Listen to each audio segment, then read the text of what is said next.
on these, but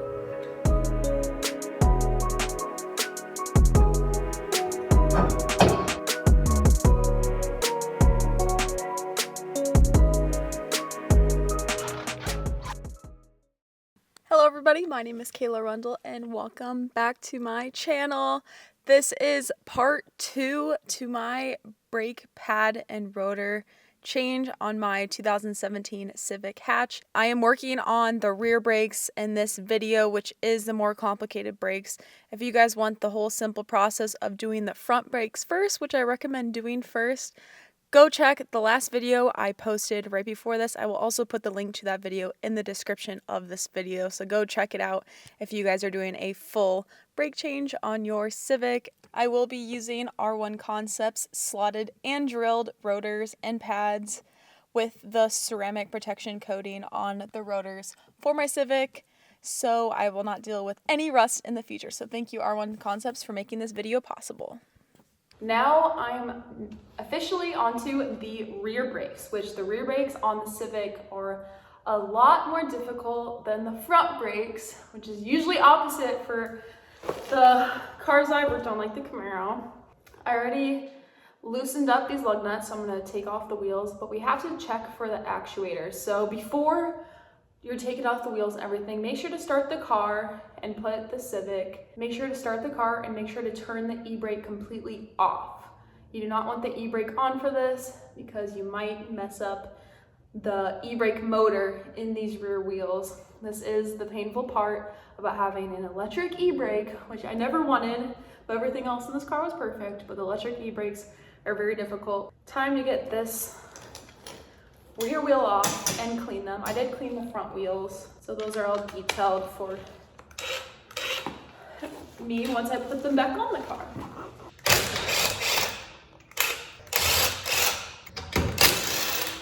And then I have my little wheel lock. Having one of these torque guns make my life so much easier and faster when I'm taking off the wheels rather than unscrewing them by hand, which I do all the freaking time. But my trick is for taking off wheels is putting my feet underneath it. These aren't very heavy. And sliding it off with the feet. These are heavier than the Camaro wheels. That is very rusted. It's so dirty in here. Once you have the wheel off, this is what it looks like for the rear rotors. This is something I usually don't see, but this is the black actuator for the electric e-brake. This is connected to the caliper, which does press the piston inwards for the e-brake. It is connected by 3 bolts, I believe. One is here, one is in the back center that you can't really see as well. Oh, and then one is here. And then for this piece, this is like a dust cover. This should pop right out. I will be removing the brake actuator and then turning the device clockwise to pull back the pistons in the device, and then we will hang this and keep it connected somewhere in here just to keep it safe. You don't want to be tugging on that cord more than what you need to. It was 2 hex socket bolts. I would just use like an Allen key, size 5, and I found it one here, and this obviously isn't connected to the actuator, my bad. And then the other one is right there. So it's just 2, and I'm gonna undo these by hand, and the actuator should pop off. So as I take off these, there's like a tuning program, like a plug-in software, but it's like $1,000 like equipment just to like plug into your car. So what the dealerships usually use. And that like automatically pulls back the pistons for you, but I decided to do the manual way by hand, which I'm doing now, because this is an easier and much cheaper way to disassemble these brakes. Okay, and I got one out. There's that guy. And there's the other one, and this whole system should come off.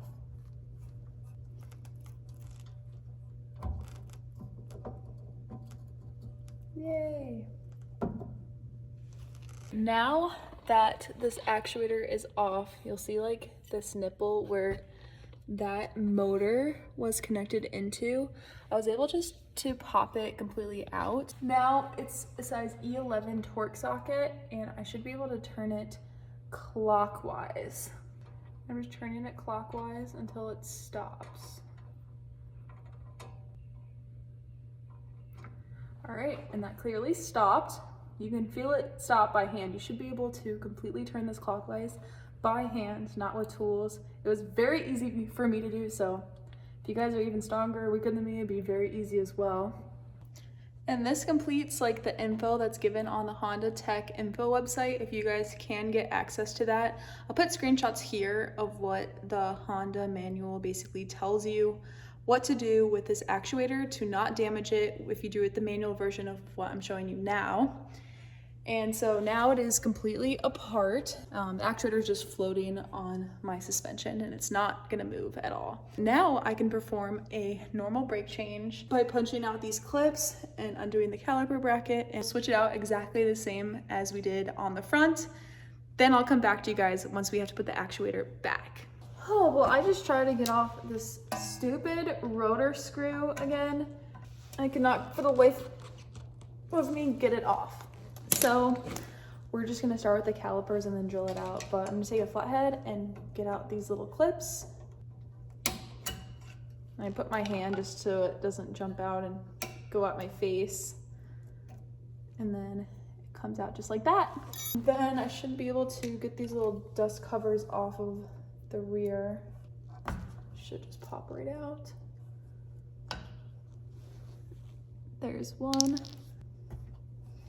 It's amazing. I've never seen dust covers on anything for cars. Usually the bolts are just completely dismantled or rusted.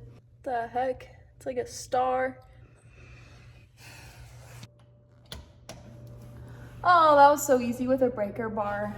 What the heck?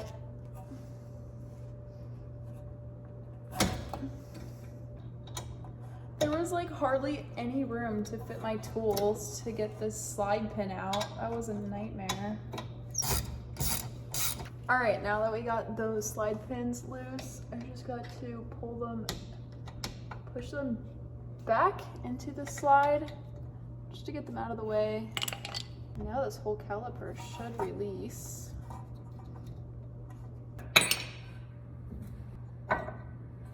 Then the pads just easily come out. Look how tiny these are.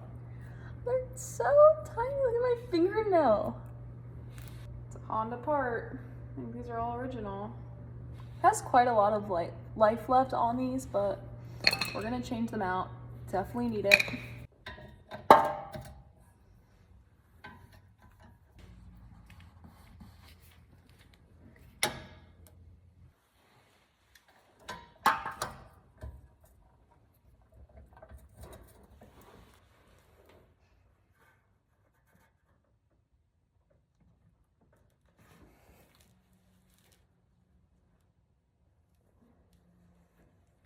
Getting this last caliper bracket off. Oh, and there's the caliper bracket.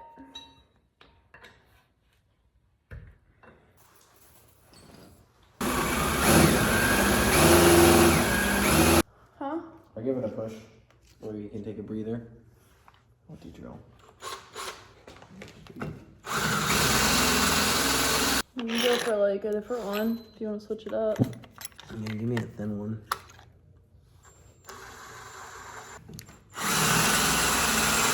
Huh? That's probably plenty deep. Now go back to this guy and try to just get that head off. Okay, you want to give it a go?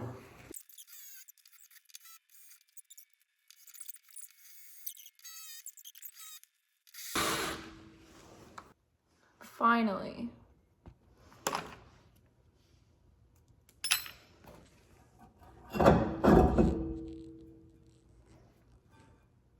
Gross.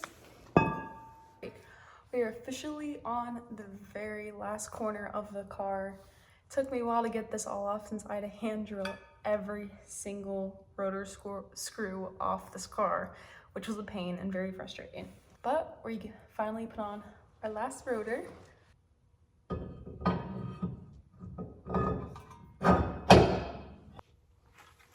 Alright, now with my pack of all these new rotor screws, you don't have to replace these, but I'm kind of OCD, so I always do. I'm putting in some anti-seize on these little screws. Hopefully it'll save my life next time I do the brakes. Maybe this will help them from not getting stuck.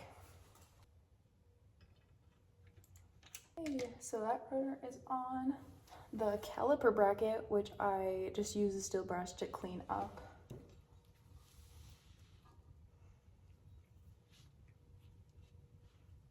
Once we get this caliper bracket on, I just put a little bit of anti-seize in these nooks and crannies, and luckily my fingers fit.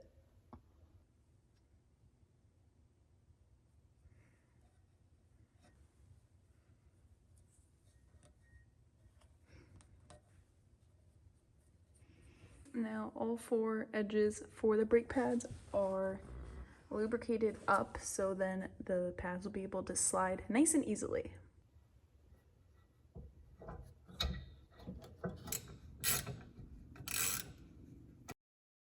Now that we completely finished installing the new pads and rotors, I am now going to be flushing my old brake fluid. So first things first, you do want to pop your hood, find the brake fluid reservoir, and suck out the old fluid. I was just using a squirt neck with a tube, and I just kind of squirted it all out of the reservoir as much as you possibly can. Then once you get all the fluid out, you do have to fill it up with new brake fluid.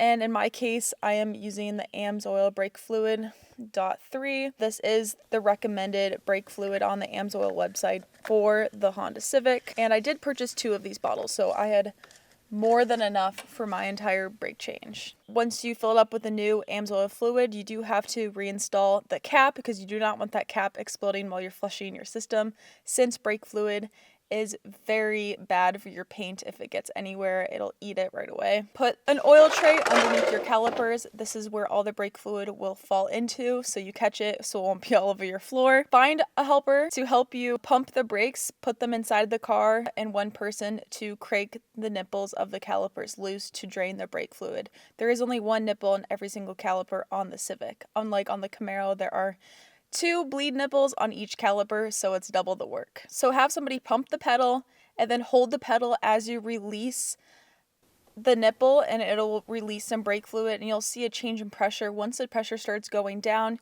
you close the bleed nipple and then have the person pump the brakes again, and then have them hold it down, and then you make it loose and then tight while they're still holding, and repeat this process until there's no air bubbles and until you get the clean, fresh fluid through the calipers. When you're bleeding it, you'll see a clear color change out of the brake fluid coming out of the caliper. Throughout this process, make sure to double check your brake fluid reservoir, and always make sure it has brake fluid in the reservoir, so you are never sucking air through your lines, because you will have to restart the entire process from the beginning. I cleaned up all the wheels, and now I'm going to be putting them back on the car. The brakes are finally done. They're all bled. I also did the transmission fluid. But thanks R1 Concepts for getting these out to me. When I start driving it, it should wear down this layer of this carbon protectant right here, and I'll still stay protected right here on the hub. I was low-key scared of this rear brake setup, but overall it was very simple. The way I did it is I took off the actuator first, and then you reel back the actuator motor all the way until it stops. And then you perform your brakes exactly how you would. There's only 2 bolts right here and here that hold the caliper, and then there's 2 more bolts on the back that hold the caliper bracket. It's literally quite that simple. The pads just slide in and out as soon as you get this caliper off. And then this pin is very simple. I just used a flathead to get that off. Obviously, the hardest part of this whole brake change was this little rotor screw, but I drilled those out and then put new ones back in.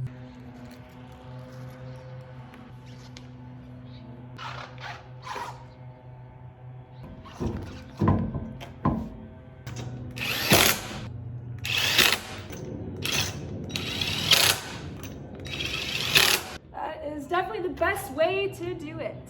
Man. All right, now that we got all the brakes installed and the actuators are completely reassembled back on the rears, now we need to start the car. And based off of the Honda Tech thing, whatever it's called, we gotta press the brake, turn the car on the e-brake, turn off the e-brake, and then turn the car off. And then I'm gonna turn the car back on and then turn on and off the e-brake a couple times so it can basically relearn or recalibrate where the new pads are. We're gonna go drive it around and see how the transmission fluid feels and if it feels smoother and better, and get this car driving back on the road again. It's been a few days since I've driven this. And I do gotta go brake in the brakes, so I will have to do that as well at different braking speeds and pressures to properly brake in the pads and rotors. All right, I am back from driving the car around, and I kind of scared myself because I smelt something and I was scared I installed it wrong, but I found out. I pulled over and checked. I did see a little bit of smoke off of my rotors, and this is because the protective coating has to wear down. So this is good because the protective coating is on the face of the rotors. So once that completely got like kind of heated away and rubbed away from the brake pads, they're gorgeous, and now the face of the rotors are shiny, and I have not had any problems since. They feel great. If you didn't see, while I was doing all the brakes, I did do the transmission fluid flush, and my transmission feels wonderful. And I also use the AMSOIL transmission fluid, the CVT trans fluid from AMSOIL in the Civic. So now the Civic has full AMSOIL fluid across the entire car. I absolutely love this Civic, and I'm super happy that I can make Civic videos for you guys because this is one of my favorite vehicles. But thank you R1 Concept for making this possible, and thank you everybody for watching this video. I hope you all have an amazing day or night, whatever time it is, and I will see you guys in the next one. Peace.